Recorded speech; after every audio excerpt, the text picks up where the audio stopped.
বাছত বহাৰ লগে লগে ভোক লাগিল নহয় অলপ ডিনাৰটো কৰি নহ'লো নে কি কয় এয়া মই জুচ আনিছিলোঁ অলপ খায়ে লওঁ ন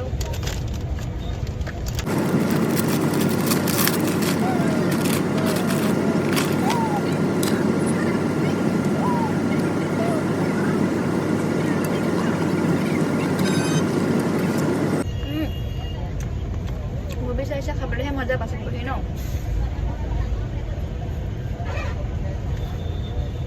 মই যেতিয়া বাছত ট্ৰেভেল কৰোঁ অকল KFC খাওঁ লগত গালিও খাওঁ KFC খোৱাৰ কাৰণে আপোনালোকে কোনে কোনে বাছত যেতিয়া ট্ৰেভেল কৰে কি কি খায় কমেণ্ট কৰি জনাবচোন মোৰ নিচিনা জাংক ফুড খায় নে হেল্ডি বস্তু খায় শকত হৈ গৈছোঁ মই মানে খাই